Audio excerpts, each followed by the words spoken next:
So thanks so much everyone for coming. My name is Michelle Mater, and I'm very thrilled to be able to be the moderator here this evening with the SAG Foundation. I think we're in for a really great panel. You're going to learn a lot. How many people do we have in the audience that are actually making films right now? Oh, wow. Very busy group. How many are acting in films right now? Ah, same hands.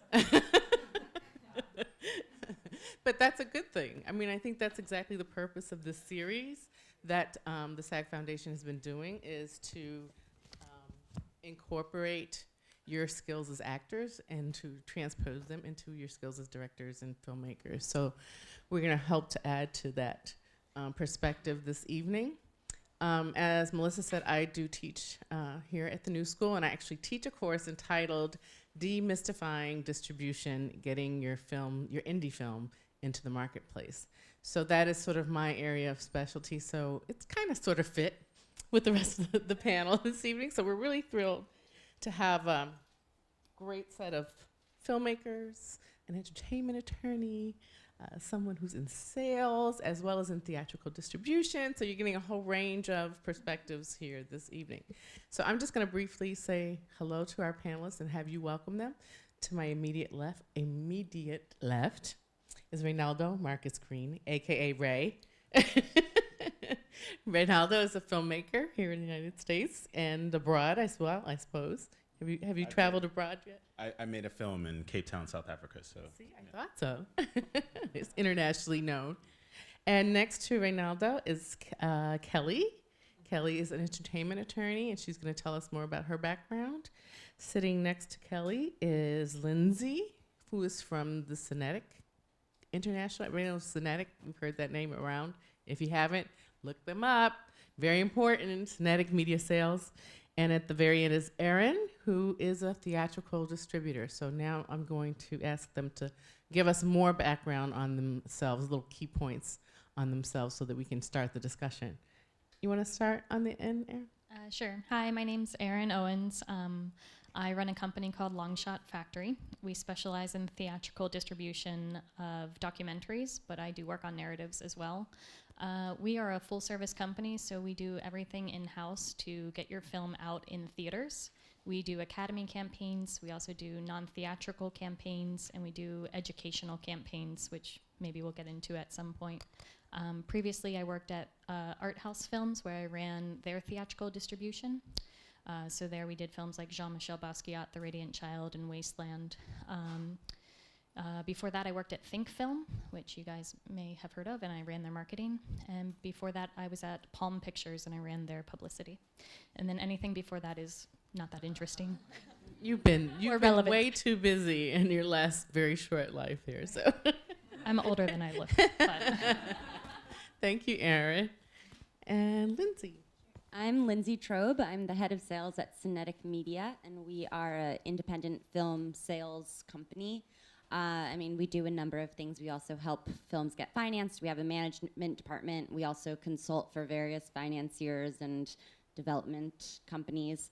But I focus primarily on sales, and we do about half docs, half narratives, do most of our business around the major festivals, and I specialize in doing what we call split right sales, where we'll sell different rights or different media of each film to different companies. So we'll talk about that. And before Cinetic, I worked at Tribeca, the Tribeca Film Center, for a while. And yeah, before that, it's not all that important. Thank you so much, Lindsay. And Kelly.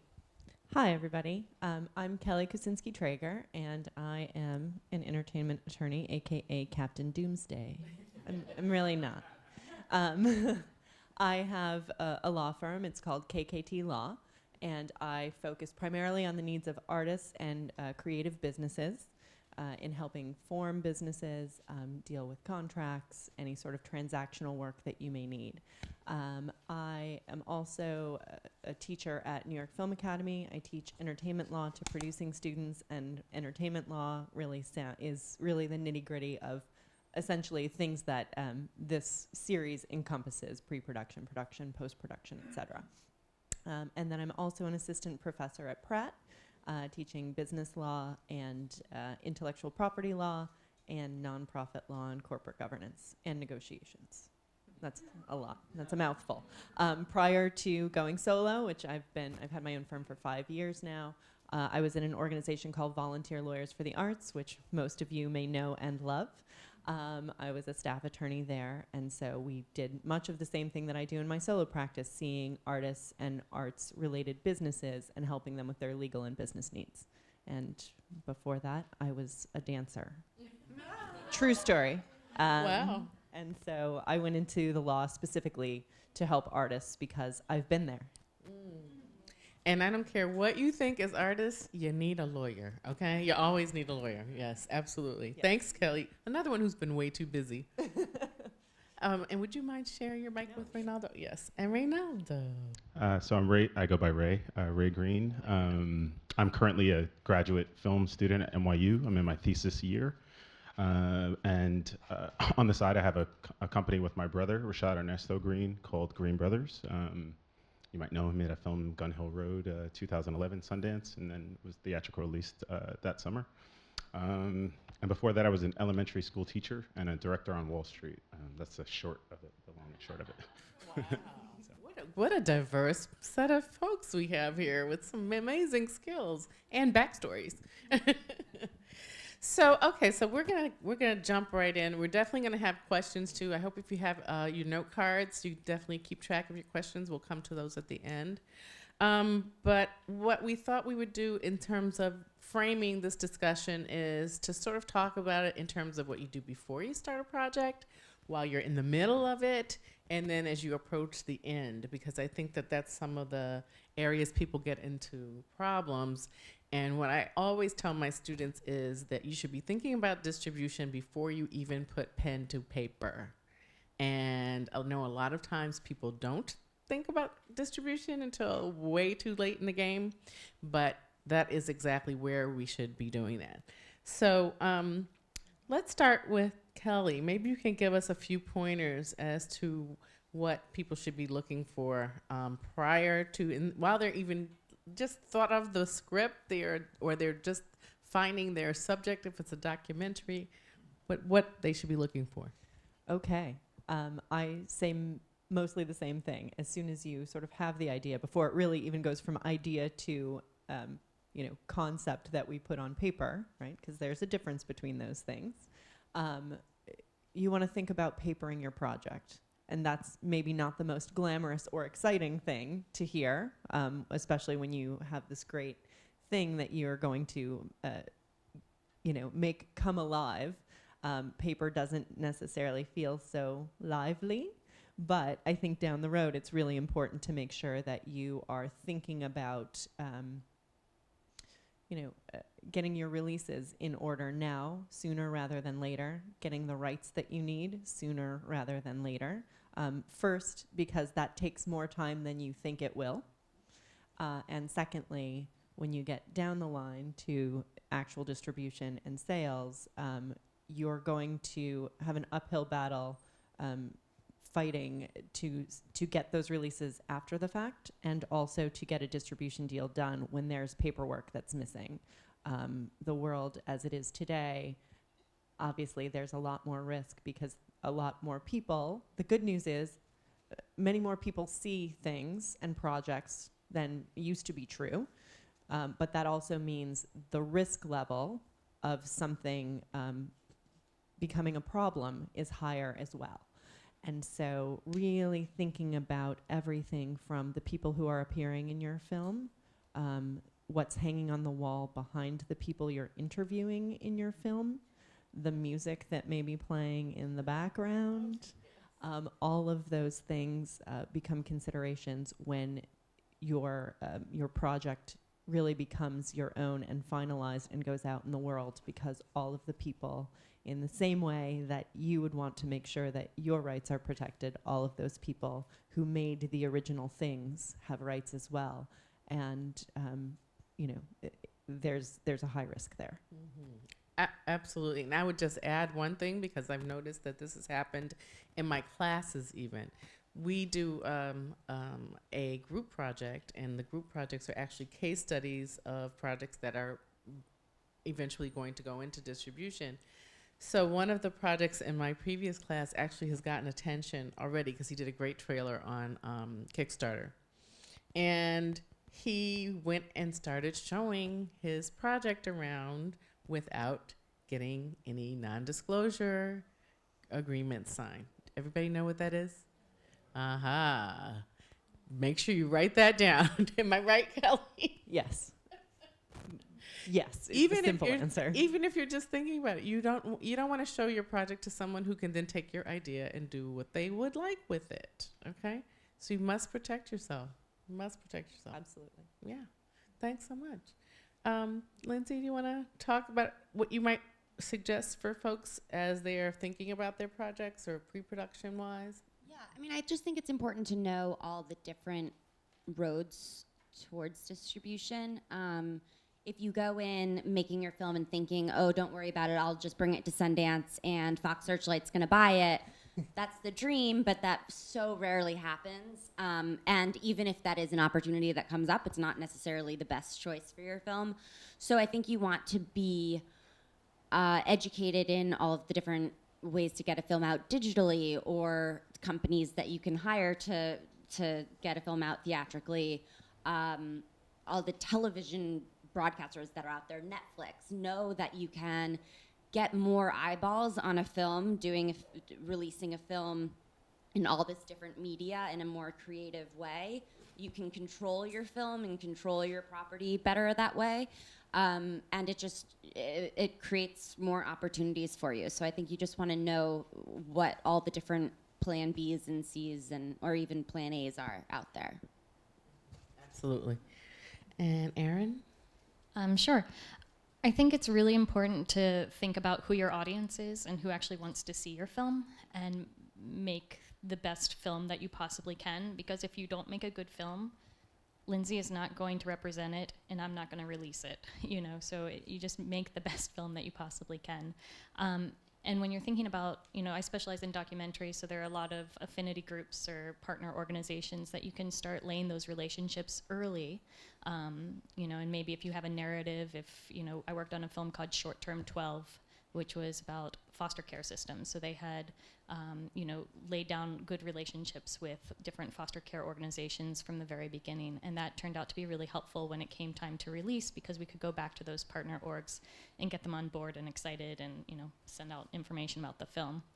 I guess there's one thing that is very nitpicky that drives me absolutely insane with filmmakers that I'm going to tell you, which is when you're on set, whether it's a documentary or a narrative, please have a unit photographer, because that is the one thing that comes up literally with every film. There are no good photographs, and you need those for basically press, or you're going to build your poster off of those, all your marketing materials, your website. And so that's just my personal plea to you. Even if it's your mom with a camera, have somebody there taking some photos. Ditto. Those are my two pet peeves as well. The audience, not knowing who your audience is. Please do not go and tell a distributor. It's for everyone. You do not want them to think that you don't know who your audience is. Okay? And please take pictures. I mean, we can't emphasize that enough. That's something I always tell. Ray, have you had some experiences in terms of your pre-production work that you could give some pointers to? Sure. So I've only made short films so far and helped my brother on his first feature. But I can talk as how to maybe get a short film distributed. My short film was recently at Cannes Film Festival and Cine Foundation, and it's on HBO currently, playing on HBO Go. so excuse me. But I think any story, no matter what, long, short, I think it should have a beginning, a middle, and an end. And I think just thinking about just an actual good story is probably the first place you should start. Echoing what they said, I think it's really knowing your audience and knowing, sort of the distribution companies that are out there. And there's not many for short films, but there are. And a lot of people don't know that you can get distribution for a short film. It's harder, but there is a market for it. It's much bigger internationally than it is here domestically, but keeping that in mind is something that you should be looking for when you're making material. But anytime you're making a film, it should have some form of a universal appeal. You're not just appealing to just, even the smallest niche projects should ring to a larger audience. So just keeping that in the back of your mind, you're telling something, even just a very simple story, but how can someone in Alaska relate to this film? And they should be able to on some level, just the humanity of the film.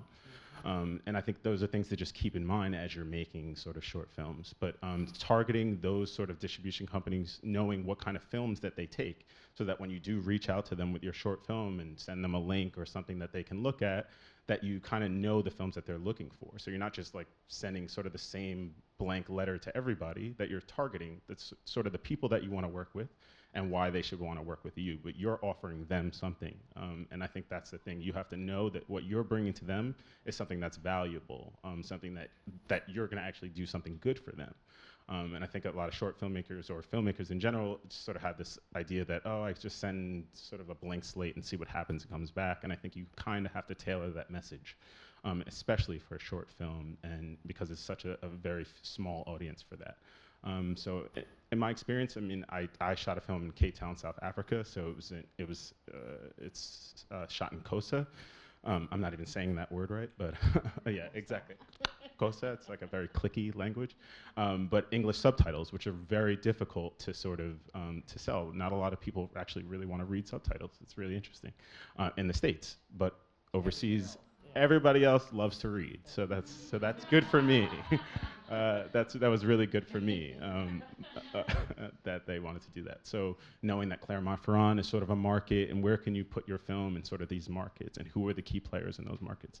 But I think you have to do that research first, even before you're making a film. It's just something to keep in the back of your mind. Now, you're not making a film for those people. You're making a film for you and that audience. But knowing that they exist, knowing who they are, so that by the time you get to that point where your film is completely packaged, and I think you should have your film packaged before you send it out, to me, in my opinion. I think you should have the music on there, and you should have, the color correction, or whatever means you have. I mean, I went to graduate film school, and I didn't have any money.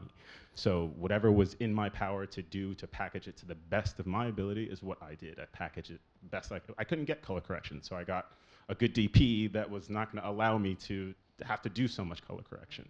So you have to think about what's within your power in order to do that. But you're thinking about all these things all the way around. But I think the most important thing that I said out of all that mess was each story should have a beginning, middle, and an end. And do your homework. That's pretty important too. I think that is another one of my pet peeves. I think everybody in this room probably thinks that you know how to make a film, and thinks that you know who your audience is, and that somebody's going to find your film at Sundance and it's going to become this big hit. But not if you don't do your homework. And that goes all the way from pre-production all the way through to post and beyond. I find too many times that I think people jump out into this marketplace, which is very crowded and very highly competitive. And with the technology being so much more accessible these days, everybody thinks they can pick up a camera and make a movie. And unfortunately, that's not the case. So we do have to be much more prepared, better prepared, as Ray said. And I think that that's the key, is being prepared. Do your homework. But Melissa wanted us to do like a little bit of an overview about the distribution process and how that used to work, because it doesn't necessarily work the same way now. But I always tell my students, it's good to know the outline for the structure, so then you can put different things in it and take different things out and see what works and what doesn't, because I think that's really the way that this whole key to, there's too many variables now. There's technology, there's platforms, there's all of these things that are changing at the drop of a hat. So you can't say there's any scientific method that works. It's not a science. But the way that film distribution used to work is you make a film, you maybe put it in some festivals. At the festival, you find a distributor, you turn over all the rights to the distributor handles all the rights from theatrical to TV to home video to digital, which is now digital, to educational, and you basically take a back seat and hope that they do a good job. Not so much anymore. Maybe Aaron, you could give us a little bit of more detail about how it really works now. Yeah, sure. I mean, there are some cases where like an all rights deal would happen, but I feel a lot of them are split rights deals these days where, and I feel like filmmakers are starting to take more control. They're just more opportunities in you know, my company, for example, is one where filmmakers will hire me to release their film theatrically. They might have a digital VOD, DVD deal set in place with somebody else, but that company doesn't want to take it out theatrically, so they'll hire me to do it for them. Or I also work for distributors that have a smaller theatrical department. They need some help, so I will release for them as well. That's kind of how it works. So yeah, I mean, I feel like filmmakers have a lot of control of, you know, what they want to do with their film. So now I'd say typically, you know, if a film is being sold to a theatrical distributor, the theatrical, and back me up here or correct me, the theatrical distributor would also take the digital DVD if they're still making physical products, the VOD. They would usually take non-theatrical rights, and they would sometimes take educational rights. Those are things that you can kind of negotiate. I feel like TV sales are happening more and more apart from those deals, though, but sometimes a distributor would also take the TV rights and then flip them. But basically, filmmakers have a lot more control over, you know, how they want to parcel out the deal and what makes the most sense for that film. Not all films are theatrical films, and they shouldn't be getting theatrical releases. That's just how it is. You know, there's some films that really fit nicely into a non-theatrical or educational space. So I always advise filmmakers to retain those rights because that's something you can exploit yourself. But do you want to jump in here? This is kind of your bread and butter. Yeah. No, I think that's right. That we've even more and more opted to do split rights deals ourselves, even when an opportunity to go with an all rights company presented itself, because they, you know, Fox Searchlight, for example, will take the film for 15 or 20 years, and you hopefully are involved in some marketing meetings and do press and are invited to the premiere, but you're not really, it's not your movie necessarily anymore. And that's a really scary feeling for some people. And if they're paying a lot upfront for it and it gets your investors out, then great, then maybe that's the opportunity you want to take. But there's just so many other avenues of getting your film out there. And I mean, we at Cinetic, we also have a sister company an ad hoc distribution company, that there were a few films we worked on that we brought to market, that we were selling, that the right opportunity did not present itself, that we thought it was undervalued in the marketplace, even though, you know, Sony Classics wanted to buy it, for example, and we decided, no, we can do a better job releasing it theatrically ourselves and giving it that love.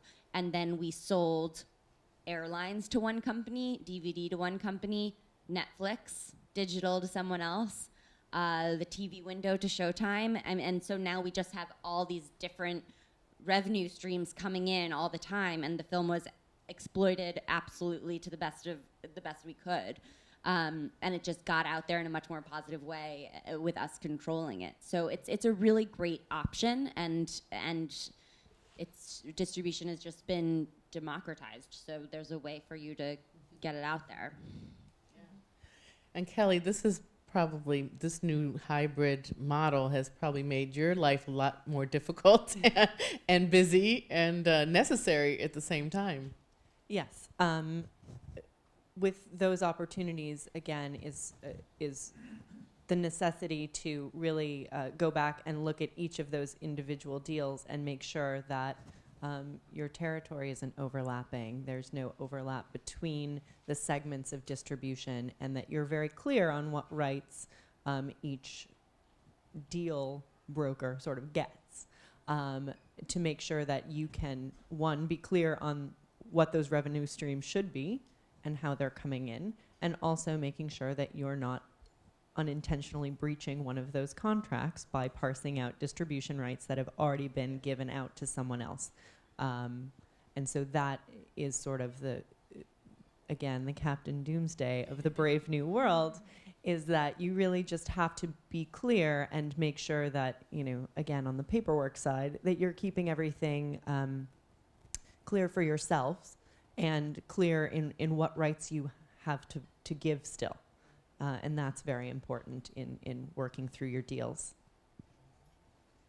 Ray, have you had any horror stories that you'd like to share with us, or positive ones? I'm still looking for an international distributor. No, but in all honesty, I think it's getting one and then you can leverage the other. So is trying to get one deal. But I think for most people that are making shorts, I think you should really try to protect your work.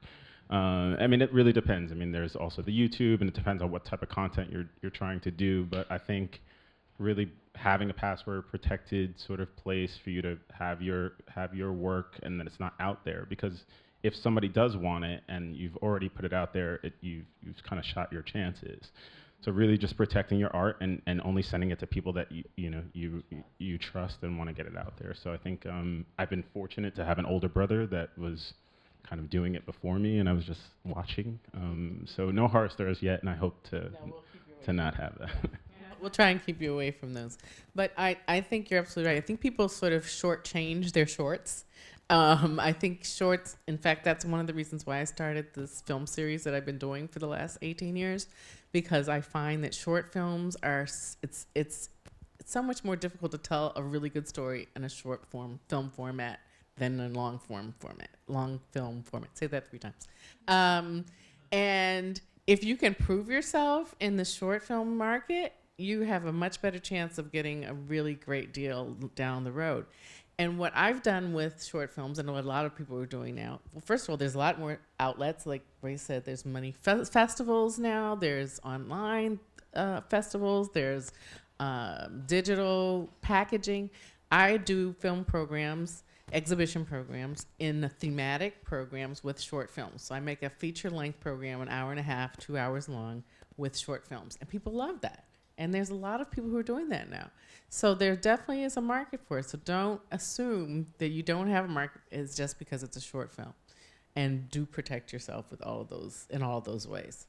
And a short film can really, we personally can't sell short films. It's just too tough for us. But they're a really great calling card for when you want to make a feature, or when we're at festivals, we always make time to go see shorts and scout new talent. So there's a lot of value, and it's easier to raise money to make a short than it is to make a feature. So it's a really good place to start. So why distribution? I mean, a lot of times people say, well, I just want to make this film because it's, my artistic expression, and I just have this story I want to tell, and, I don't really want to think about this stuff now. I just want to just be an artist and do my thing. There's a lot of reasons that you should. And one of them is, if you want to continue working as a filmmaker, you need to have the same exposure. You need to be able to give yourself the platform to have the exposure. You want to be able to get your films into festivals, because festivals provide great visibility. You get free publicity, all of these things. But I think that people often forget that these are tools. These are methods of acquiring, leading up to distribution. Can we talk a little bit about that, and then we'll move on to the production side? Like, what do we need to lead into the distribution process? Does that make sense? Yeah, I mean, for us, we do most of our work at least around festivals. So applying selectively to festivals, ideally that have some sort of a market, which is a challenge, and it's very, very selective. But that, I really think, should be your first priority, just having all of the distributors in one place, having them see it in a warm room with a great audience. That's just the best way to sell a movie. So I would say having your festival strategy in place, and it doesn't mean just going to whatever festival accepts you, because you will get into some festival. There are thousands of them out there, and I think you just want to aim high, at least to begin with, and go from there if that doesn't work out, because there are other opportunities. But that's, at least when we're looking for films to take on to sell, we're really looking at the festival plan. And also, I don't know about other sales agents, Cinetic, we won't take on a movie to sell if it's already been exposed at a festival or elsewhere. I don't think most people can, because we just want to control the whole process. So again, be really smart about it. If you get into Toronto or Sundance or something, that's when you approach a sales agent and try and get them involved, because you know that's where you're going to be premiering. I think that's a good place to start. Erin?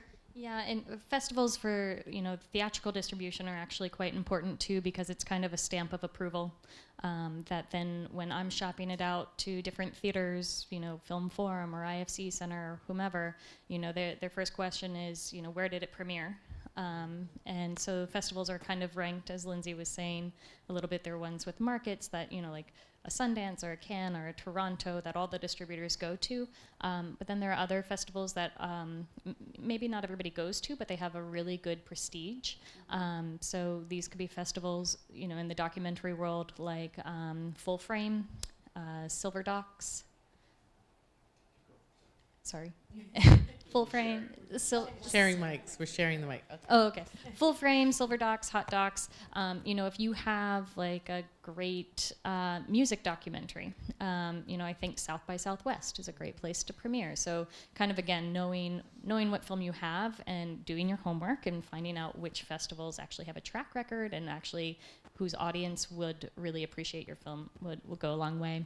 And so I take all of that advanced buzz that comes out of a festival, even if I'm not attached to the project. If I come onto the project after its festival premiere, after it's been at 50 festivals, I look at, has it won any awards?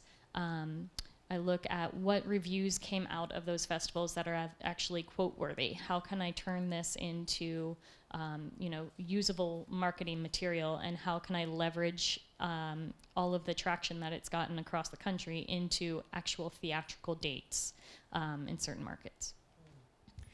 I think that's really important too. I mean, I think festival strategies, people have no clue how to go about doing that. You really need to think about that. It's not as easy as it looks, and it's not just about getting into as many as you can.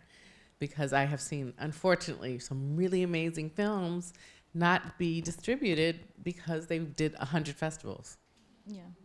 Literally 100 festivals. Yeah. And you also have to be aware that festivals compete with one another too. So everybody wants the world premiere. And then, so if Sundance will only take world premieres, unless it's like a special screening. And then if they can't have the world premiere, they want the North American premiere. And if they can't have the North American premiere, they want the California premiere. And if they can't have that, then they want the Los Angeles County premiere. I mean, and they all compete. Like, literally, they all compete. So you have to be really strategic about how you're going to release the film and which festivals are going to get you the best result, whether that's a sale or which festival is going to have the most press attend. It's basically what you want to get out of it, but you just think about it a little bit. We also had this crazy film last year that it applied to 100 festivals and got rejected from every single one except for Sundance. So just go for it. Yeah, I mean, it was crazy. And then after it got accepted at Sundance and made a big splash, all these other festivals called up and changed their mind, and we could play absolutely anywhere we wanted. So hold out if you can. That's a very funny story. Can you tell us what film it was?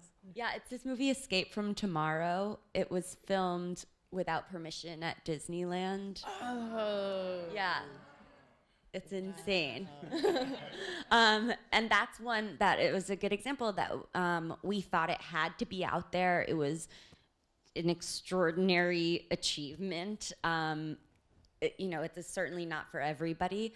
And most of the distribution companies were too afraid to touch it because it was filmed we don't say illegally in Disneyland, it was filmed without permission. And we, my boss, John Sloss, who runs Cinetic, he's an attorney. He felt really confident that we could do it, and we just went for it and released it. But that's a movie that if there weren't other options for it, other do-it-yourself options, it would have just been buried. And that's a movie that was all over Sundance. So there are ways to do it if you're resourceful. Kelly? I was just basically saying that it sort of goes back to practicing the business of film. And sometimes, again, that's not the most fun thing to hear, but it's an industry, and we all know that. But really thinking strategically about all of these things that everyone's talking about, going back to being prepared and doing your homework.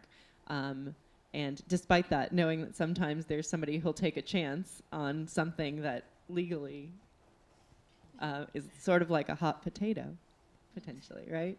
And so really, it really is about practicing, like anything else, like anything, as you make more films, hopefully you get better at it, right? And so this is the same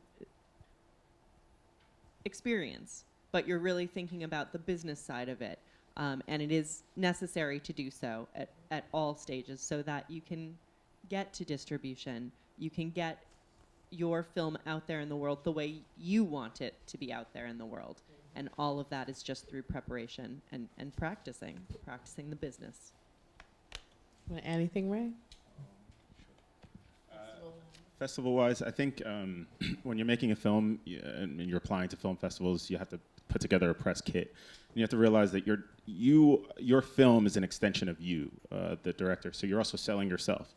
So having your bio and your synopsis and all that stuff is equally as important as the film you have, because I've seen a lot of films that are great that just don't get seen, and you wonder why. Like, why did that film not make it? Who knows? Maybe there's a typo in the synopses. You just don't know, and you have to really have someone helping and looking at those things. Having a partner or someone else that is really good at those things. Maybe you don't like that, but get help. And there's lots of free help out there if you don't have the money to do it. Your classmates, your sister, my wife, soon to be my son when he's old enough. I mean, anybody who's actually just better at you at certain things. And you have to really trust those people to actually help you to do those things. But I think having the press kit, and you're thinking about these things even before the film is made. How do you describe your film in sort of one sentence? And if you can't do that to me, I probably wouldn't watch your film. And really knowing how to pitch your own project, because when you have the opportunity to do it, people are like, kind of give you that look like, yeah, I'm not gonna come to that 3:00 screening because you didn't sell me on it. And I think really just understanding what your story is and being able to actually articulate that is equally as important as the film itself. And an average film could be a really good film because you've marketed it in a way that is actually success to your benefit. Getting a professional headshot, not using the headshot for the same thing if you're an actress versus, and really knowing, where this is going and who's gonna see it. Having a website of some sort, or I don't have a website. I only have a Facebook page right now, and that was a personal choice. I was like, we're going in a social way, and I think that just having sort of an online presence for me was more beneficial than having a website. I wasn't getting the traffic on my own personal website, so I thought, why don't I switch to have a more professional sort of Facebook presence and Twitter, but something that's interesting, something that I'm actually actively using all the time. But if that's something that you're kind of using sort of half-time and it looks that way, it's going to feel that way, and people can feel that as well. But it's really simple for people to Google you now, and they know what you're doing, and they can see you, and they can see your pictures, and they can see all of that stuff. And that is who you are as a filmmaker. It goes beyond the actual film that you're making. So I think really just having sort of a presence that you believe in that should be out there, and really just holding yourself in a professional manner to the outside world who can sort of find you and really easily now. So just keeping that in mind. Perfect segue, because now we're in production. And so what are the things we should be doing in production? And Ray just gave us a great introduction to that. I think one of the things that we must remember is you can't do everything yourself. You cannot be the filmmaker, the producer, the writer, the caterer, the publicist, the photographer, back to taking photos, the writer. You can't do all that yourself. You have to build a team around you. And so now we're in production. What are the things that we should be doing while we're in production with your film? As Aaron said, take photos. We cannot tell you that enough. And nowadays we have things called social media, and we need to be keeping people informed on social media. What are you doing? What did you do yesterday? What did you do? What are you doing tomorrow? How do you involve your partners, as Aaron also talked about earlier, getting those partners involved early on, especially if you're doing a social issue documentary or narrative for that matter, but getting those partners on board and keeping everybody informed of your process. So one of the things I think is a really good idea is to attend a festival before you have a film in it. If you're thinking of going, if you think you might want to go and be in South by Southwest, go to South by Southwest before you have a film in it. Go, definitely you're here in New York, go to every festival we have here in New York. You must be familiar with them, feel comfortable with them, understand how they work. Would you say that's... Absolutely. Actually, I mentioned that my film was recently at Cannes in the Cine Foundation. Oh, yes. And the year, 2 years before, I had gone to Cannes to the Cine Foundation to watch all the shorts. I didn't have a film in the festival. I had it in the short film corner, which is a completely different part of the festival, which is like almost being outside of Cannes, but it's still nice to go. You're still there, and you get to see all the films in the short film corner, and that's great. You do meet other people. Actually, I met someone that ended up being on my production in South Africa 2 years later. So I mean, you never know who you're going to meet at the festival, but absolutely.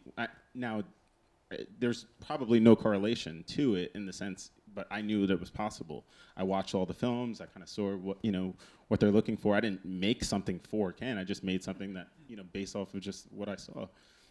So I think absolutely attending festivals is a great way to see just see lots of films and see lots of shorts if you're making shorts.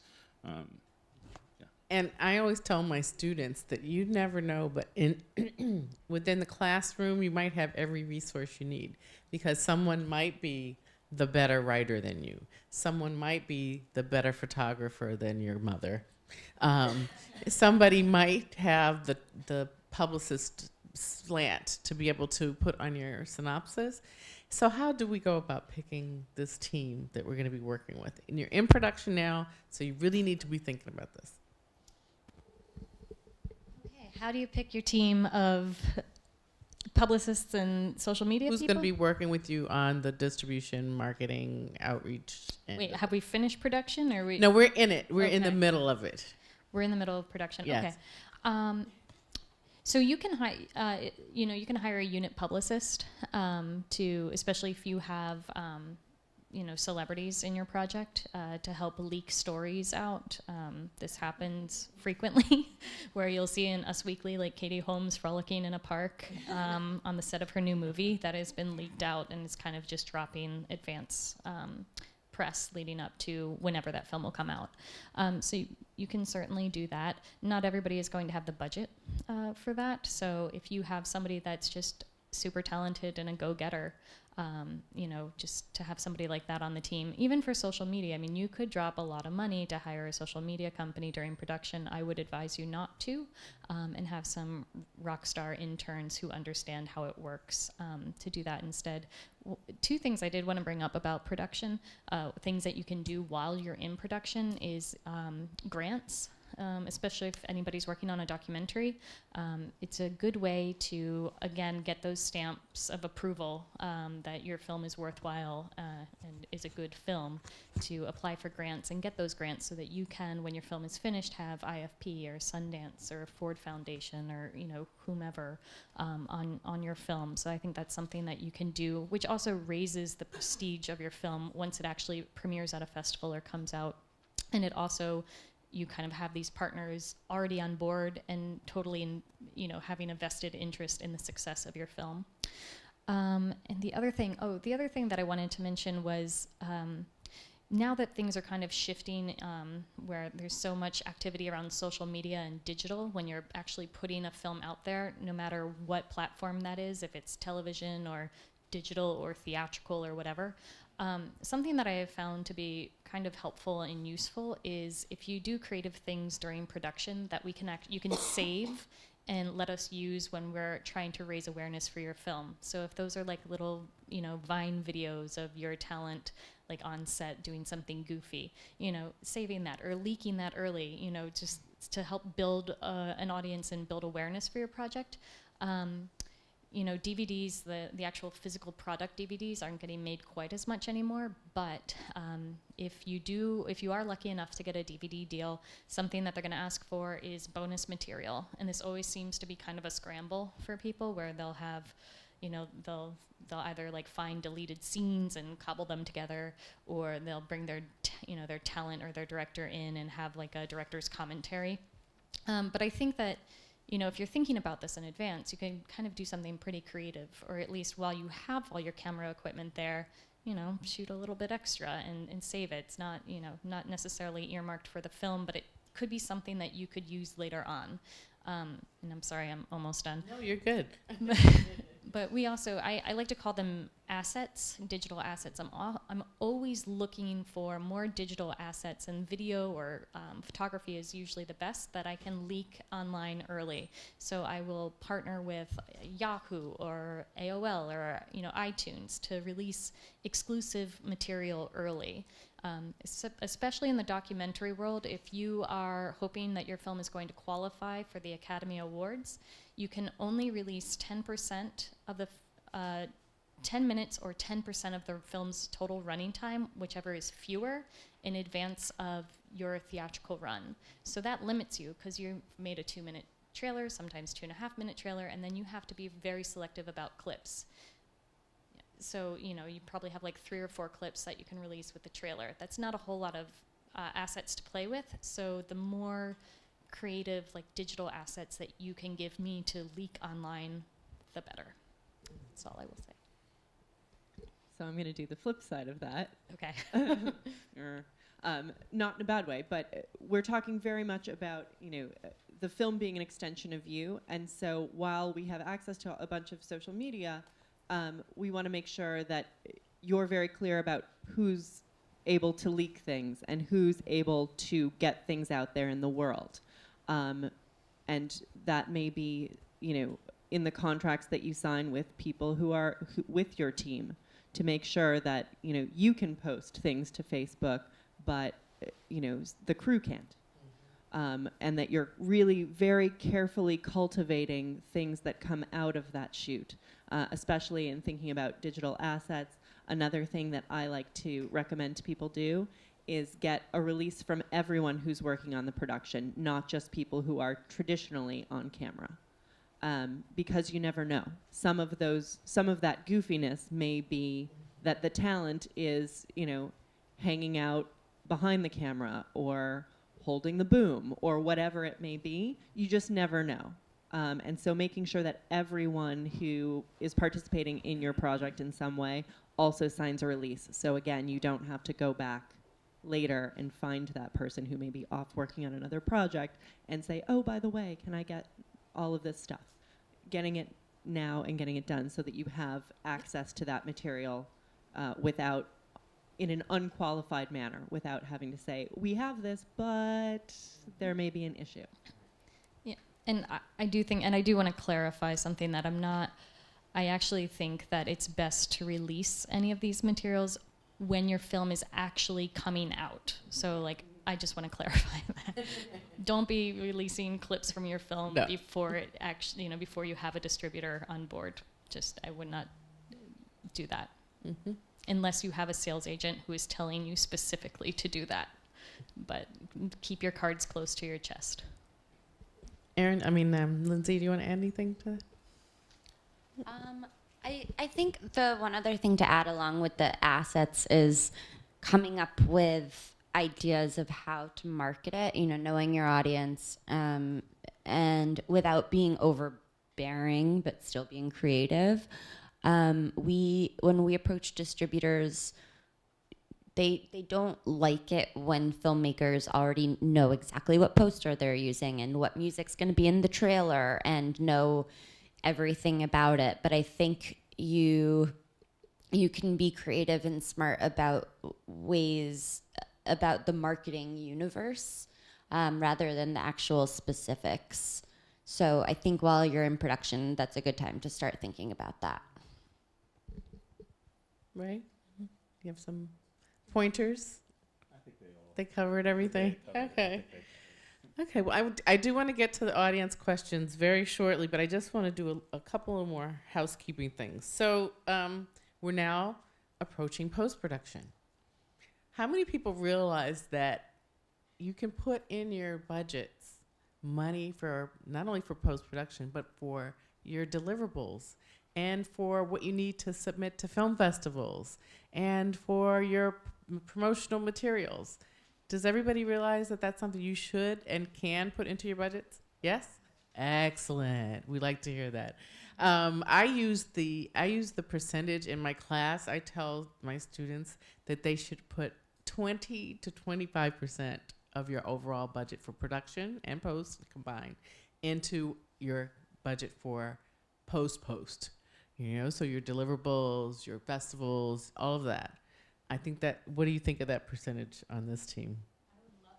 If they would do that. I would love that. If Yeah, they would that do that, great. that would be good, right? Yes. So that's just something we'll start with. So now we're ready to, actually get out there. What do we need as deliverables? What do we need to have as digital assets, as Erin called them? What do we need to be prepared to do? Okay. Well, if you get into a festival, should we use that as an example? You will need to deliver a projection format. So you will need to deliver usually a DCP. It's called a digital cinema package. Is everybody familiar with that? No. Okay, I see heads shaking. Let's Okay. get some explanation going. So basically, theaters are, for the most part, not showing 35 millimeter prints anymore, which is a blessing and a curse. So now you have to create most theaters are showing a digital cinema package, a DCP, or Blu-ray, HD cam. I think Sundance does DCP or HD cam. Yeah. And they're just very standard projection formats that you would have to get ready for your festival premiere. You should probably, as Ray was mentioning, press notes, starting to write press notes. This is usually something that when you take a film to a festival, you will also hire a publicist, hopefully, and the publicist can sometimes write the press notes for you or work with you to write the press notes.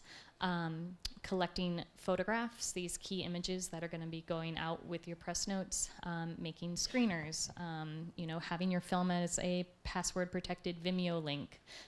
If your publicist and if your sales team feels that it's a good idea to show the film in advance of its world premiere. Other things that you might want to start getting ready, if you want to have a social media, like a Twitter account for the film, a website for the film, what's the other one? Facebook for the film. Oh yeah, that one. Yeah. Those are good things to start doing. And what Lindsay is saying is true, is that distributors, I get really frustrated when a film comes to me that already has a trailer that's already been out in the world. Like, if you have a trailer that you've been using for pitching purposes, that's great. But if you have a trailer that's been on your website, on YouTube and all this, because it colors the film so much, and exhibitors that I'm pitching are going to go see that trailer when it's not the actual representation or the positioning that I want for your film. And so that's not a good thing. So I do like to usually limit trailers, but I think, sorry, I am long-winded. The one good thing that you can do on your website is to have a section for people to sign up for newsletters, because we find that Facebook, it's getting much more difficult to reach your customers or your fans without a significant buy through Facebook. So the best way to reach your audience right now is to collect as many email addresses as you possibly can, so you can just directly message them. I think I need to do like a little plug for Creatively Speaking on the air right now. We are broadcasting live on Creatively Speaking on the air on the Black Hole, WHOLE radio network. So we sort of skipped over the finding your team. So while we're talking about this, let's also include, how do we find, and maybe Ray, you'd be a good person to talk about, how do you find the people that you want to work with? And while you're in production, particularly, that might be a difficult time to do it. I'll speak. I have a brother who's my partner, and for me, that can be a gift and a curse. But for us, it's a gift. But it's challenging when you're working with somebody that you know so closely. But he's also my best friend, and we talked about it before we ever got into business. No matter what happens, we're always brothers at the end of the day, and it's kind of like that. You talk to your wife or your spouse, we don't go to bed angry, and that's kind of our mantra, and it's worked for us so far. And we're only 3 years in business, but it's working. But I think for anybody, it's just for me, I'm an intuitive person. You just have a gut check. I mean, you're talking to someone and you kind of have that feeling that I'm not really sure. You're probably right about that person. I'm not saying you're passing judgment, but you have to kind of listen to your own voice inside and say, you know what, I just have a good feeling about this person. I don't know why. And then you do some more investigation. I mean, you have to allow yourself to investigate. And you have to allow yourself to sort of open up to certain people. For me, I'm a film student, so I'm put into a class of people that I know want to be there. That makes it very helpful. And the filmmaking world is sort of small. So you see people out there sort of working hard, and you know who's working hard because you see them. And it's really easy to see who's just kind of showing or who's actually doing the work. And you know by them getting into festivals. And you know, getting into festivals, it's as much luck as it is hard work. And it really is hard work to get your film into a festival, because it's not just the film, it's really all that other stuff that you have to put together in order to get into the festival. And it's really a lot of work. So I think it's really just someone that's not looking at the clock constantly for how much time or how much money that they're getting paid to work with you, even if they are getting paid and they are looking at the clock. I mean, you just don't want to have that feeling that they are doing that. So I think it's really just sort of a gut call for your close creative team, and I always like to keep that very small. I'm fortunate to have one person that I trust that much in the world that I can confide in, and I also think is smarter than me and can gut check me. So I think, and vice versa. So that, you know, we have that sort of balance. But if you're, you know, too much the same, that maybe is not good. So I think it's finding a few, you know, strong voices and a few small creative team. I mean, for me, it's all about being small and allowing yourself to really, you know, sort of gut check your idea as well. Okay, and I'll go to my brother, man, I got this great. He'll just look at me and all right, well, I guess that's not the one we're gonna work on this year, you know, and sometimes it hurts because it's your idea and you think it's really good, but you have to think about it. Who wants to see this film? And would you pay $12 or $13 a ticket to actually go see it? And the answer is probably no. Like, no, it sounds cool. I'll wait for it to come out on, you know, and if that's sort of already, you know, that before you even make the film, then you should probably think about another idea. And it's, or another way to pitch that idea. Maybe it's a web series, maybe it's a television series. You know, think about another way that might be more interesting to use it. So yeah, I think as far as just creative team is just keeping it really small, working with people that you trust. I mean, this is all sort of stuff that you know. But, you know, and then reaching out to folks that might help you get to that next level. If you don't know anybody, if you don't have a brother, sister, wife, or whatever, you know, how do you come to a place in order to meet those people? So networking events, there's plenty of them. I mean, IFP and sort of Film Independent if you're in LA. There's so many places for filmmakers to meet other people. And it doesn't have to be, you know, it's not that expensive. I mean, I think to join IFP is like $80, but you get to go to, I don't know, 50 events a year, and you meet tons of people. So I really encourage people, if you spend $4 on a cup of coffee, why can't you join sort of IFP, especially if this is your craft? You should be on every newsletter and every sort of publication that there is, reading sort of the trades and understanding that this is your world. So really just, you know, you have to be a student of film outside of actually just making the art. You have to understand So sort true. of the world in which your film operates. I always say if you're not a social being, you're in the wrong business, because this is a very social business, and 3/4 of the time, the people that you end up meeting in some social setting are the people that you're going to end up working with. So you must be that just must be part of, and you also have to sell yourself. Like Ray was saying earlier, you have to be as much a part of what you're selling as you're selling your film. And so if you're not willing to do that and to be that person who's out there, then you need to have a partner that is. Right? And it's funny because I come from a producing background, and my brother is not really the most, like, he's great in front of people, but he's not, he wouldn't say he's not the extroverted person, but he's great, actually. So I'd love to get him in front. I'm like, bro, you need to go. And he's wonderful in front of people. But sometimes you don't know, but sometimes you think you're great and you're actually not that good. So it's you know, like myself, you know. So I have to try, you have to try to really evaluate yourself and evaluate your team and know sort of what your strengths are. You know, my wife is also a producer, so, you know, sometimes it's really good to leverage that. She's a female producer, and that's something that's not out there that much, and it was great to sort of reach out to some people, knowing that she's a female, because that's an asset. It's knowing sort of who on your team and how do you sort of play. If your DP is a female, or and understanding how that could be used to your advantage. I'm an African American filmmaker. How could that be used to my advantage? I'm also a Latino filmmaker. I'm both. So how do I leverage those things? I'm a filmmaker at the end of the day, but how can I use those avenues to sort of help me get to where we all need to go? I mean, that's at the end of the day, we're all going to the same place, and just helping each other get there. That's it. Lindsay, did you? Yeah, so just in terms of when you should bring on a sales agent to your team, unless your film has a huge A-list cast or we've worked with you before, we're very rarely going to sign on to the film at the script stage. So when you have some sort of cut that you're proud of, we always say if you're comfortable enough to be submitting it to festivals, then you should be able to submit it to us.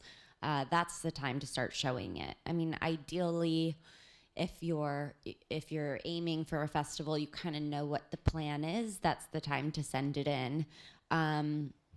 You should never send in a DVD, even though we will beg for it. Definitely send a Vimeo link instead, because DVDs get traded all the time, and if your film gets into Sundance and you went with William Morris instead of Cinetic, we'll probably send your movie out to people. Or the agencies definitely will. Sorry, it happens. People trade all the time. I'm trying to protect you. And we've had a lot of films that the opposite happened, that they decided not to go with an agency, and DVDs watermarked with WME ended up with all the distributors, and it really screwed us over. So you should be very, very careful with the DVDs, even if people are begging you for it. Just send a Vimeo link and change the password a lot. And I mean, we watch everything that comes in. We're very selective just because it's a small team. But we'll be really honest with feedback and say, it's a good film. Come back to us when you get into a festival. Or if it's a film we really fall in love with and believe in, we'll sign on and then do everything we can to get it into a festival and get it to the top of the pile at Sundance and make sure the programmers are watching it, which can be a huge, huge advantage. So it's worth getting in touch with sales agents before you know exactly what your festival plan is. Well, you should know which festival you want to be in, but not necessarily if you're in it or not. Yeah, I think there's a sort of a fine balance that you have to strike between you want filmmakers that are involved and that know their market and know their audience, but you don't want people to sort of take those big leaps too quickly, because then that does prevent other things from being able to happen. So it's we want your enthusiasm, but we want you to consult with us. How's that? Okay, good. So ready to get to the questions. I'm sure people have other cards that they want to get forward here to me. Any final things that we missed, talking about deliverables, talking about you're finished with the production. We know we need a festival strategy has been already put into place. Anything else that we're forgetting? Yes. I would just say, from a production standpoint, to always save money for post, and I think most people, and really budgeting for that, because it's really expensive to do that, and a lot of people don't. They just want to see the film through, but without thinking about actual distribution and making a DCP. I had to do that recently, and it was like $500. I was, whoa, where do I find $500? So really just making a budget, and when you're raising money, whether it's on Kickstarter, Indiegogo, or from family or friends, really budgeting for that last piece, so you can hire a sales agent when your film is actually ready. But you have to believe that your film can actually get a sales agent. I think that's part of the psychology, that you will one day be hiring somebody like that. So when you're making the film, at the end of the day, I'm really going to put that line item there, and it sort of puts it in your sort of the ether out there, so that you believe you can actually. Very good point. Absolutely. I think I- budgets are a Yeah. big problem for filmmakers. I also just want to, this has come up in other conversations, that sales agents, a good sales agent should only be working on commission, should only be taking, 10% of whatever the sale is. I've heard that there are sales agents out there who charge, a retainer or certain money up front to sell the movie. You should be skeptical of them. That's not how it works. That's not how any of the agencies work, none of the independent sales companies. So we have to work hard to get paid and make as much money for you so we can get a piece of that. So just be a little wary if that ever came up. Good point. Very good point. Okay, questions from you. Someone is asking, have you heard of Distrify as a way for independents to sell and rent DVDs and internet downloads? Distrify? Is that the name of this? Somebody, whoever wrote this? Okay. Anybody heard of this? Lindsay? I've heard of it, but I don't know anything. I have No, not heard of sorry. it at all. And Aaron hasn't either. Have you, Ray? No. Sorry. I don't know what Distrify is. Is it cheaper to produce an indie film than to distribute it? That's a very relative question, isn't it? Anybody who asked this question? Is it cheaper to produce an indie film than to distribute it? I think it depends on the film. I mean, I think that's the best answer, right? I mean, I've released the smallest we call it a P&A budget when you're releasing a film in theaters. It stands for prints and advertising. So the smallest P&A budget that I've had was like $35,000, which is not a lot and doesn't get you far at all. When filmmakers approach me about releasing a film for them, I tell them they must have at minimum $30,000, not including my fee, to do it. It's the thing that, I feel most comfortable releasing a film in like $100,000 to $150,000 budget. I think there's a lot that you can do with that money and be very smart and strategic with how you spend that money. You can always spend more. And I'm working on a film right now that has a very substantial budget, and I feel very fortunate for that because it just, I can hire more people and I can have bigger ads and just more awareness and do fun things like premieres. But I kind of feel like it's icing on top of the cake. If you have a film that people want to see, you don't need to spend millions of dollars to get it out there. You can if you want to, though. And it's very cheap to release a film digitally, too. It costs basically nothing, and you're just paying to, it doesn't cost anything to put a movie onto iTunes, for example. Again, there are companies out there who you can pay $5,000 and they'll put the movie onto iTunes, but you don't need that. There's plenty of distributors who, again, will just act as a digital sales agent and take a fee off of whatever you're getting. So you can throw a film onto iTunes and cross your fingers, and that is free, and that's technically distributing a movie. But the more money you can put into publicity and marketing, and if you want to do any sort of theatrical, if you spend it really wisely and efficiently, then that's just going to unlock all the other potential revenue. You don't need to pay $1 million to put a commercial on during the World Cup to make plenty of money off of your movie. Either one of you want to add anything? No? Okay. What can you tell us about digital cinema as a distribution source for theatrical? I'm not sure I understand that question. Digital, well, as Aaron said earlier, things are being released digitally now in the theaters. So, did we answer that before? Do you know what they're hinting at? Who asked that question? Okay. Go ahead. Well,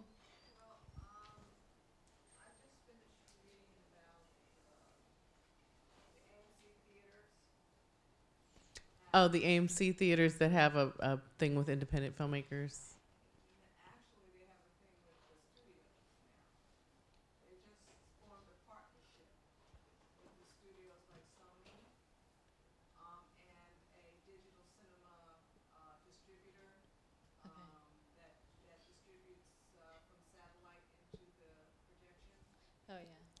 Satellite, okay.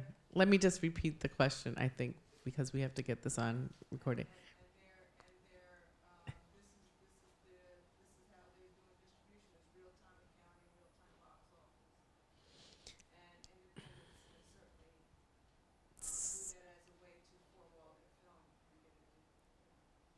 Oh, okay. So you're saying the AMC is working with the studios to allow independent filmmakers to forward their films in the AMC theaters? Yeah, that's what I thought you were talking about initially. Right, right, right.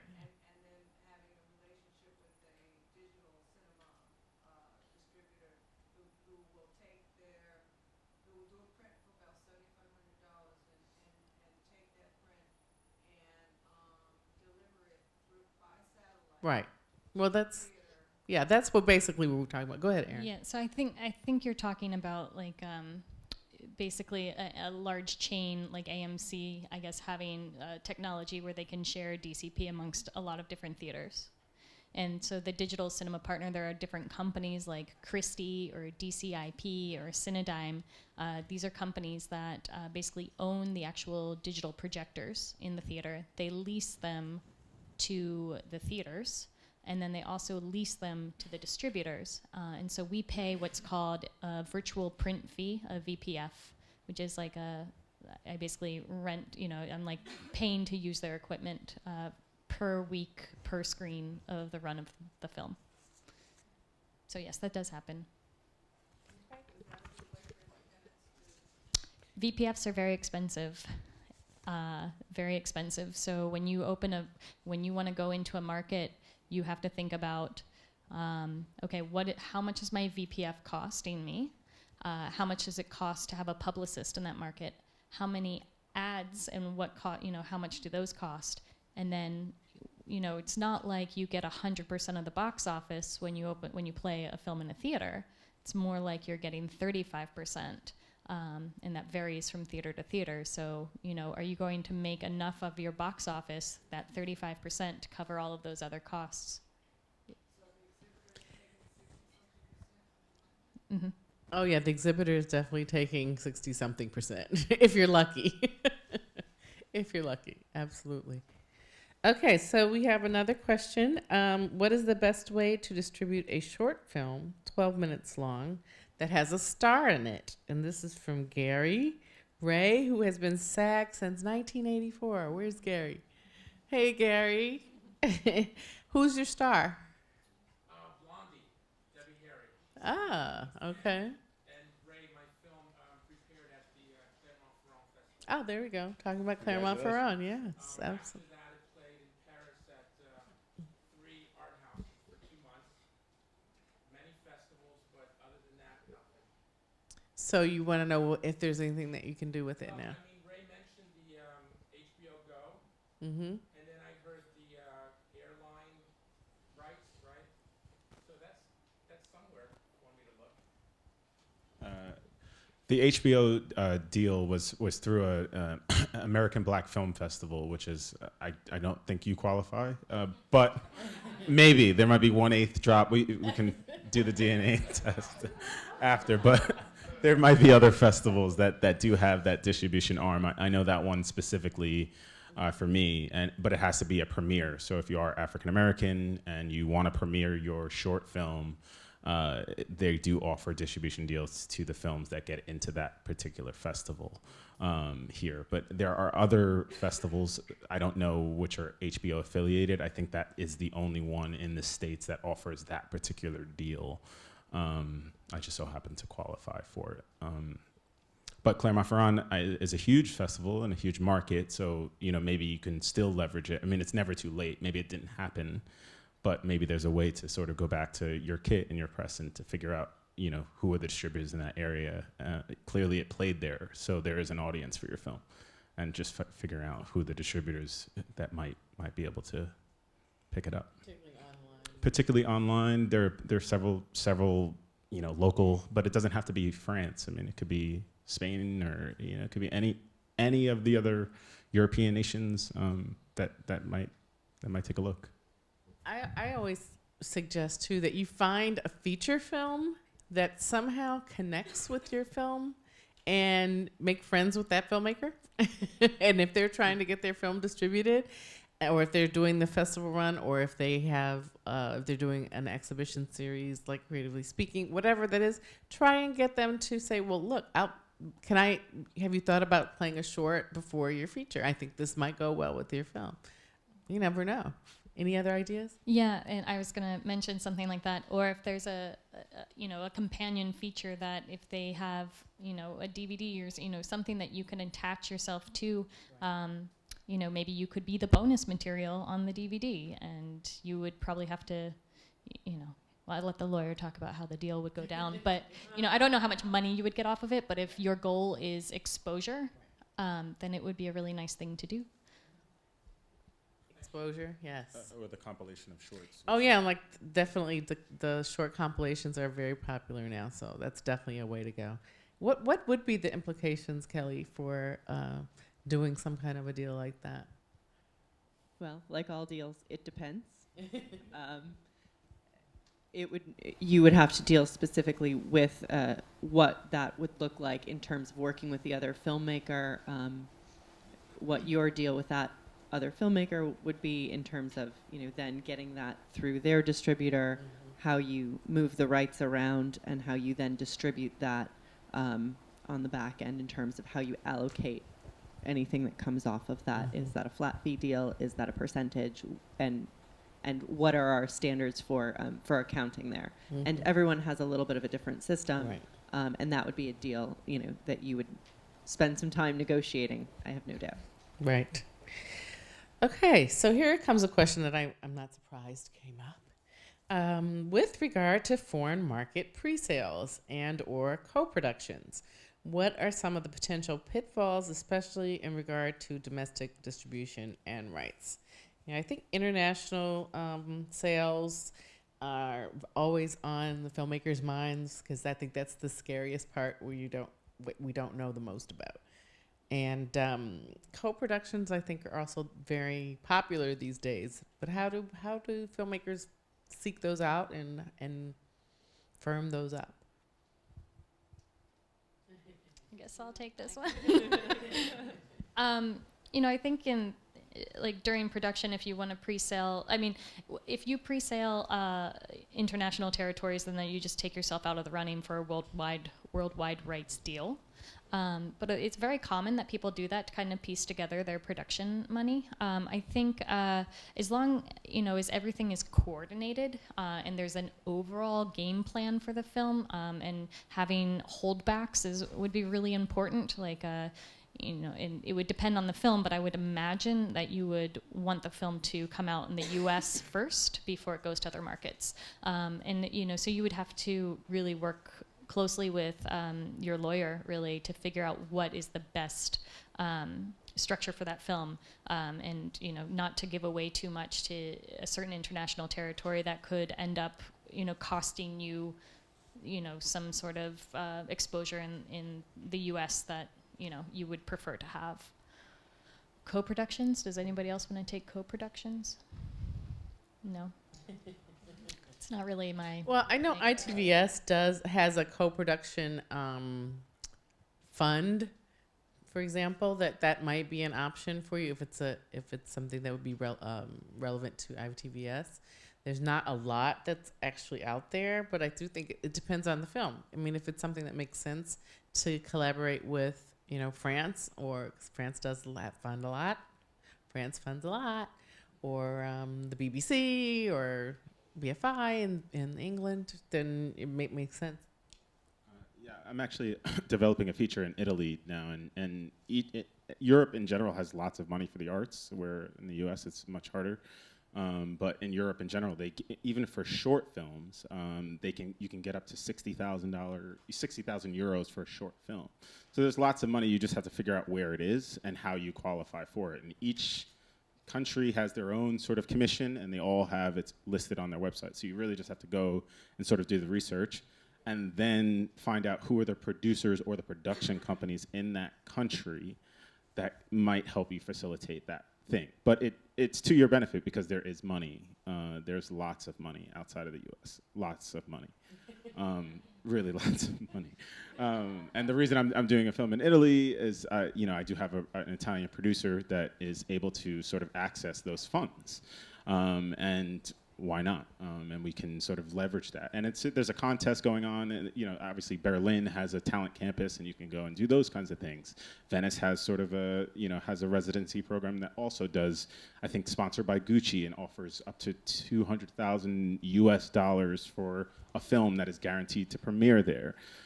Cannes also has a residency if you get in, your film will play in Cannes. So just knowing sort of where the pools of money are, and then who are the key players to sort of access them. But I think it is wise to look at sort of the co-production model, because there's a lot more funding from government that you can get. And it's not just Europe. Latin American countries have tons of that. Recently, a film that won Tribeca, Manasucios, I think was like 70% funded by the Latin American government, in that country. So kind of understanding, where the money is. If you have a producer from that country that can help you facilitate that, you can take a production that was going to be $150,000 budget, and now you can maybe get $1 million from it, and $700,000 might come from a certain government or territory. So it's really just doing the due diligence and the homework. And back to foreign sales. I mean, what are some of the Kelly? What are some of the pitfalls that we can tell filmmakers to be aware of, and how can we avoid them? Well, a couple of things. One, again, something I mentioned before, making sure that you're very clear on not only your territory, but as Aaron said, which rights you're doing holdbacks for or with. Additionally, different countries have different copyright laws. So when you're looking at foreign distribution, you also need to look at whether that distributor is also helping to protect your film in the different countries where it is going to be distributed. And those, different countries' copyright laws are different than our copyright laws. And you can have your film registered here, and it doesn't protect you in the same way. So that's always something to look for in those agreements and contracts. Because if you end up doing a lot of the legwork, that may be fine, but that's more legwork for you to do. And you have plenty to do.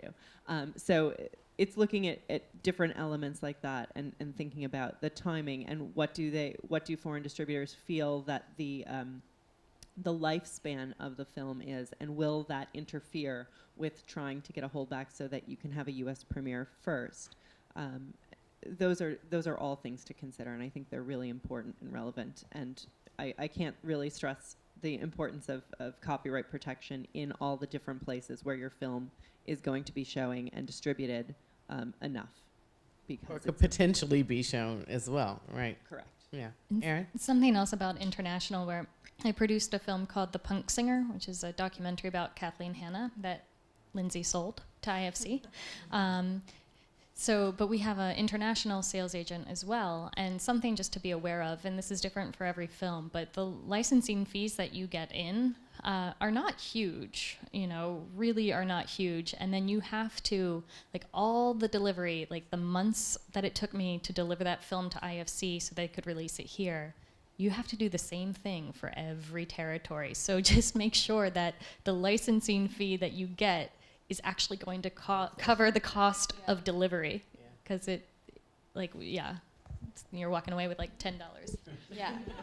And also with expenses, foreign sales agents have a different setup than domestic sales agents. They, first of all, take a much higher fee than domestic sales agents do, and they also have an expense cap that's much, much higher. I mean, at Cinetic, our expense cap, we're spending maybe $500 on FedEx, and that's about it. We're never going to charge a filmmaker for a flight to Sundance, for example. Foreign sales agents will do that, and they'll sometimes put a cap, marketing cap of $50,000 on your film that cost $200,000 to make or something. So you should really try and work with somebody who's flexible on that. Also always ask for projections for asks and takes for their territories, just so you have some idea of what they're going to be getting for you. There are a lot of really great international sales companies out there, but there are a lot of shady Bogus. ones. Networking and talking to other filmmakers about who they've worked with, what their experiences are, talking to your U.S. sales agent about that. It's really important to be diligent, because there's potential to make a ton of money. Even little tiny indie movies do well abroad, but you just have to make sure you're protected. Yes, lots of things to think about. On that same subject, someone asks, what happens when a product is pirated overseas, and what legal action can be taken when it's out of U.S. jurisdiction, which is what Kelly was just talking about. Is there any accountability there? There is, but it's very difficult. And I think maybe a good way in is to talk about what would happen here, and then compare it to potentially other territories. So here, you probably have heard a lot about the importance of registering your copyrights. Yes. Registering your copyrights, don't get me wrong, is a very important thing. But you own your copyright in your film prior to registration, right? Actually, obtaining copyright and registering copyright, they're two steps. And a lot of people don't realize that. So essentially, as soon as you have a sketch of your film or a storyboard, that in itself can be protected by copyright. And then ultimately everything from that is a derivative, right? It's a derivative work getting to your final product. So what happens here is the reason that it's very important to register copyright rather than just have it, because I've made this thing and therefore I own it and have some rights in it, is because in the United States, prior to taking action for copyright infringement in federal court, it is a mandatory prerequisite that your copyright is registered. And so that's why we see, one, it's important. If something goes wrong, now I have this step already taken care of. Furthermore, it's not a use it or lose it thing. So if I didn't register it prior to having a problem and realizing that someone has ripped off my film, I can then go back and register it and then bring my action, right? So the copyright registration isn't necessarily this foolproof thing where I can hold up my registration and go, aha, I can guarantee that this is true, right? Because I can do it later. But when we think about doing it later after there's been a problem, the strength of that registration as just a piece of the puzzle of, right, I still have to prove that this is my thing, that I had the registration, that this other thing is actually a direct copy of mine, it's an actually pirated DVD, or it is close enough that it would constitute infringement. So I have to go through all of those steps here. Now, we have a copyright law that plenty of people will say is broken, and that's a topic for another time, but we do have pretty good rights here in the United States. When we go to other countries don't have those same rights. The steps are different, the extent of protection is different, and the scope of protection. So when I'm looking in another country to go after and seek enforcement, one, I have to see if that's a country where a registration is a use it or lose it thing. Then I also have to see what the scope of those rights are. Meaning, most countries will treat people as if they are citizens of that country for purposes of copyright actions. But again, until I know the extent and the scope of copyright protection in general, I don't know what that means for me. And so ultimately, while it's possible to go after pirating and infringement and things like that, you can see it's a very difficult prospect, because now I need to get an attorney and who is licensed there, who knows the law, and then I have to find that person who is the pirate or the infringer, I have to serve that person, and then I have to go through a court case. And that is very time consuming and expensive. Very expensive, yeah. And so again, I don't want to say, no, it's impossible to enforce it, but it is very difficult. And it ends up being a cost-benefit analysis of how much of my life do I want to spend pursuing this in a country where, I don't know otherwise I would have had a good distribution channel in the first place. That's always, an aspect of the analysis as well. Ray, do you want to add something? Oh, okay. Gun Hill Road was pirated, I think, in Ghana, but it was awesome. It was great because it was publicity, and we try to spin it. So sometimes it's a gift. Sometimes it's a gift. I've actually heard of people who are hiring the pirates in those countries to be their distributors. Yes, so especially places like Nigeria, Ghana. I mean, people go, like, okay, so why don't you just distribute it for me, and then we can both make some money, not just you. So yeah, we had a film that we sold. It was the first Netflix original film called The Square that was nominated. Yeah, and it was available only on Netflix, but then we found it on YouTube in Egypt, and it's a documentary about the Egyptian Revolution. Netflix was, of course, freaking out, but we kind of just let it go because, of all places, that's where it should be seen, and they had no other way to see it. The director can hardly go back to the country, so that was a time when it was like, we were never going to make money off of this in Egypt anyhow, so let's let that was them very enjoy smart. it. Yeah. And so that, I'm sure, increased the publicity around it and exposure and other places where you could sell it. Yeah. Yeah. This is a good thing for once. It's pause. I'm not, but that is an example. The other sort of thing about copyright, if you are the copyright owner, in the same way that it's not a use it or lose it thing, you have a lot of power in that you get to decide that that's an okay way to use your product and to use your film or to use anything that you technically own. You can say, hey, this is not a problem for us. And that doesn't preclude you from saying in a different market or in a different situation that would be a problem.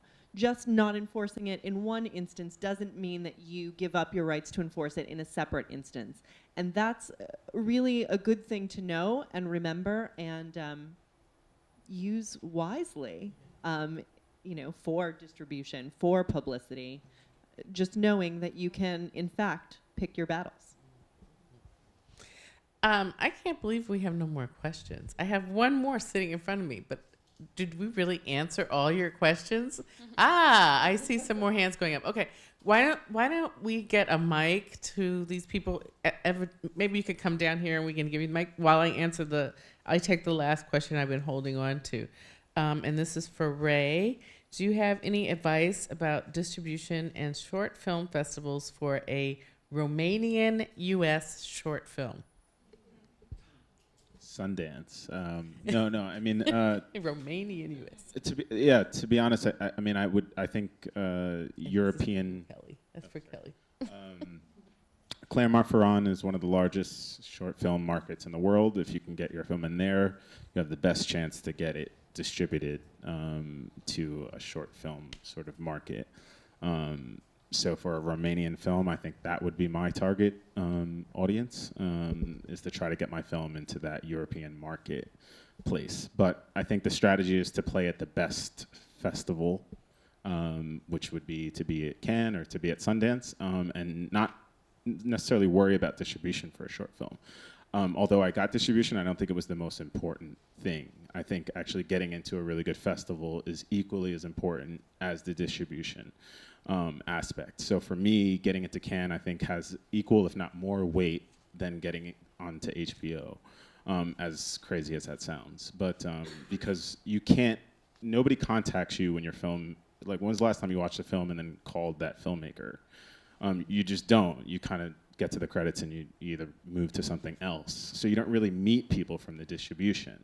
You meet people from the festival, and you meet people by going to the festival. So for me, getting into a festival means actually going to that festival, because otherwise you're just kind of blowing that opportunity of actually meeting the people that are running that festival that also work at other festivals. So the way festivals work is that if you're a programmer at one, you're usually a programmer at 3 or 4. Or you have a best friend who is.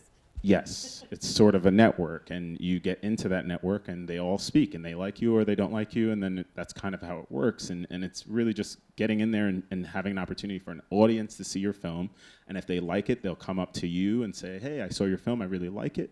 And, you know, but that can happen. Obviously, distribution, a lot of people are going to see my film for a short, but nobody's contacting me. Maybe an agent who might see it, but they need to know it's out there. They need to know how to sort of find it. I don't have dollars and cents to sort of market that film on a distribution, but on a festival circuit, I have much more leverage for the festival because I can meet people and then I can sort of sell my film that way. So, and then I can tell them about the HBO thing, which is great. It's like, oh, I'm at the festival and then I already have distribution, which is a wonderful sort of thing. So I think for short filmmakers, I mean, for me, my focus was not to get distribution. It was to make a really good short film and to get it into a really good festival. The distribution was sort of the icing on the cake, but I don't think that should be the end goal for a short film. I think it's really to make a good film to get into a good festival, and if distribution happens, then amazing. But I don't think you make a film to be distributed, at least a short. I think you make a film to get into a really good festival. That would be my advice. And this is for somebody that got distribution on a short film. I mean, it is possible, but it's really difficult. Especially as an African American, there is that one festival here in the States that does that. That's amazing. But if you don't get into that, there's very, very limited chance that you're going to get distribution. So there are a few places that can do it. Or if you can hire somebody, if you have money, you might be able to sort of figure out a way that way. But I think it's really trying to play the festival circuit. And I think Ray touched on the most important part of that, and that is having your goals set for what you would want to accomplish with your film. That's the main thing. I think not to have a clue as to what you really want to get out of this is not a good thing. So you really should think about that. I did find one more card, and I think we answered Rit Weaver. I think that's who this is. I think we answered most of your questions, but maybe this one we didn't touch on. Web versus theatrical versus immediate pay on demand. I guess as alternative kinds of distribution. Anybody? Yeah, Aaron? So maybe we're talking about day and date releasing, maybe is the question, about what is better. You'll hear a lot about a film is now in theaters and also available on VOD, and it's also available on iTunes for download. And the reason that they do that is to basically collapse the windows between your distribution platforms so that all of your marketing money is going towards one large event, because usually for a theatrical release, you would start off in New York and LA, and then you would expand from there for an independent film, and it is quite expensive. So the idea is to collapse those windows and put all of the money into supporting a release, but also making sure that a housewife in Idaho has the opportunity to download it at the same time. So there are pros and cons to that model.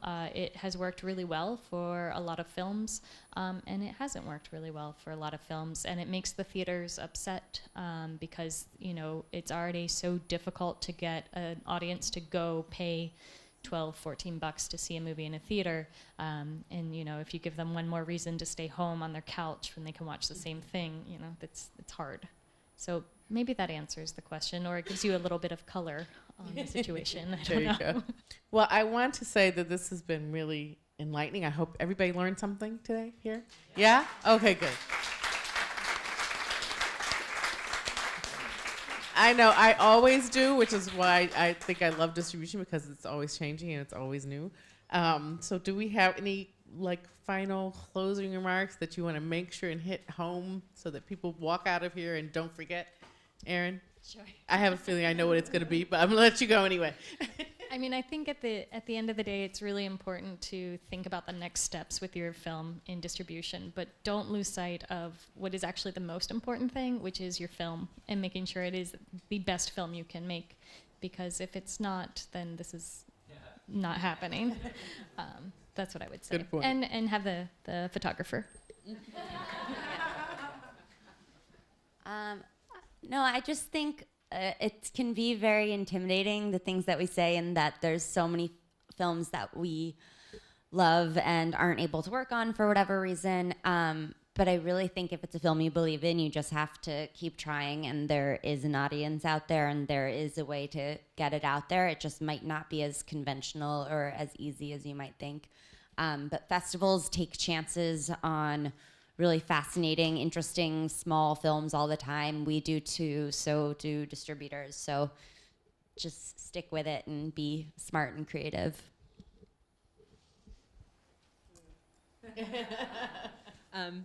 Be forward thinking, and by that, from a legal standpoint, that simply means think about where this thing is going to be out in the world and make sure that you have all the paperwork to support it so that it's easier to get it there and you don't have to work backwards, because it's already a tough hill to climb. Don't make it a mountain. Good answer. I think I'm a fairly hopeful person, so I think I'm testament to that.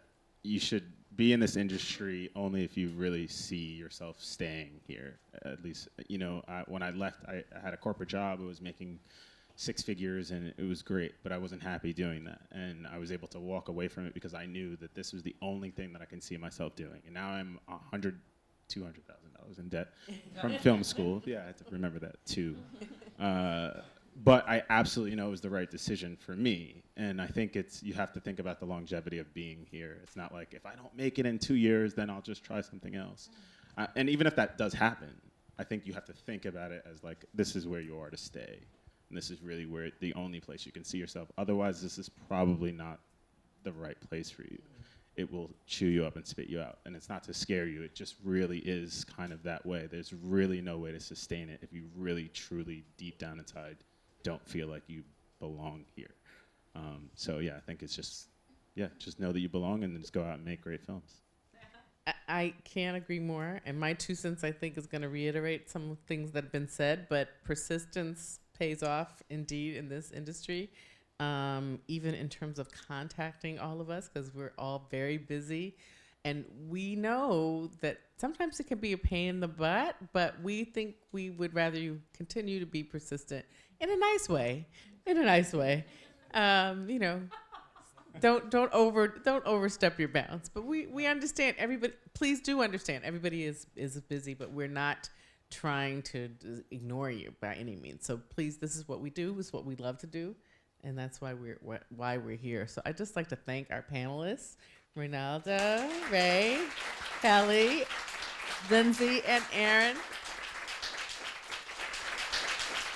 And thank you so much for coming. We've enjoyed having you here at the New School. Thanks to the SAG Foundation. It's been a great evening, and I hope you did get something out of it. So thank you so much.